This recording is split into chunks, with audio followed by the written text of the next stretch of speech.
لماذا لا يلعب الاهلي في اسماعيليه وما هي الاسباب؟ مبدئيا موضوع ان الاهلي ليه مش بيلعب في اسماعيليه ده شاغل ناس كتير جدا، وكل شويه يفتحوا الكلام في الموضوع ده. حبيت بصراحه ارد عليهم بفيديو لان الموضوع زاد عن حده قوي، والموضوع اصلا مش شاغل جماهير النادي الاهلي، لان جماهير النادي الاهلي ماشيه ورا ناديها في البطولات والفرح، مش فاضيه للكلام ده. كل يوم بطوله، فهيفضل يفكر في ايه؟ احنا ال11 على الابواب، فهفكر ليه في حاجه مش شغلاني اصلا، شغله جماهير تاني، شغلك انت كاسماعيلاوي وشغلك انت كمان كزملكاوي، لانك برضه مش عارف تكسبني، فبتحاول تروح مع اي حد في اي زيطه، ومعروف ان كتير الكلام عليه للفعل. تعالوا نعرف ايه الحكايه. لازم يعرف كل اهلاوي ليه الاهلي مش بيلعب في اسماعيليه من 2010 لحد الان، والاسطوانه المشروخه اللي كل شويه بيقول لك الاهلي مرعوب ان هو يلعب في اسماعيليه، دي اسطوانه مشروخه وادمت قوي. الاهلي تقريبا على حد ما اتذكر، لو غلطان في الارقام فكروني، الاهلي والاسماعيلي لعبوا مع بعض على مر التاريخ وفي جميع البطولات 127 مباراه، فاز الاهلي تقريبا في 71 مباراه، وفاز الاسماعيلي في 22 مباراه، والتعادل في 35 مباراه. نجح الاهلي في تسجيل 175 هدف، ونجح الاسماعيلي في احراز 93 هدف. واول مباراه جمعت الفريقين كانت 19 نوفمبر 1948 وانتهت لصالح النادي الاهلي 2-0. واخر فوز للنادي الاسماعيلي في 2010، ومن يومها الاسماعيلي مش عارف يكسب الاهلي. وللعلم في سنه 58 الاسماعيلي شال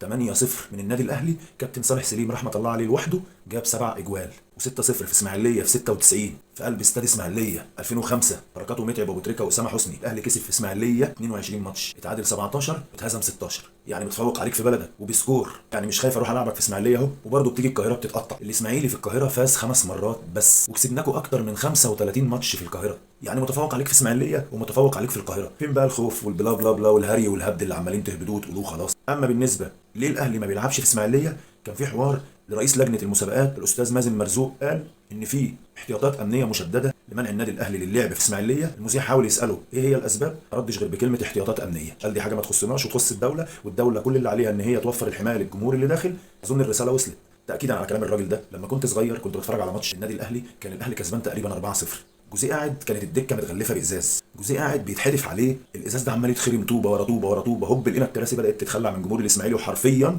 مفيش واحد من جماهير الاسماعيلي ما حدفش طوب او كراسي، لدرجه ان الكرسي خرم الازاز، كان فبر كده، خرم الفبر ده، وجوزيه ما بقاش عارف يخرج من تحت، خايف يخرج لا يتعور.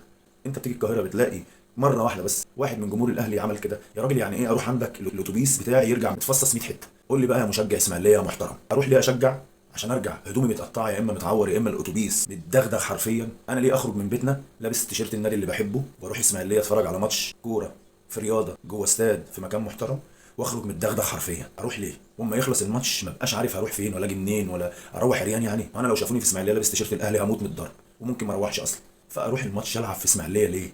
اقنعني، العب هناك ليه؟ انا مش متامن عليا ان انا اروح هناك، بس كان السلطات الامنيه بتقول لك ممنوع لعب المباراه هناك، يعني العيب مش من النادي الاهلي، يعني الخوف مش من النادي الاهلي، الدواعي الامنيه هي السبب، لكن الاهلي مش خايف يروح يلعب في اسماعيليه. عرفتوا بقى ليه النادي الاهلي مش بيروح يلعب في اسماعيليه؟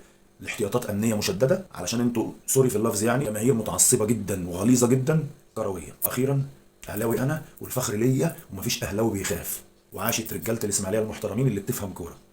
نهاركم اهلاوي.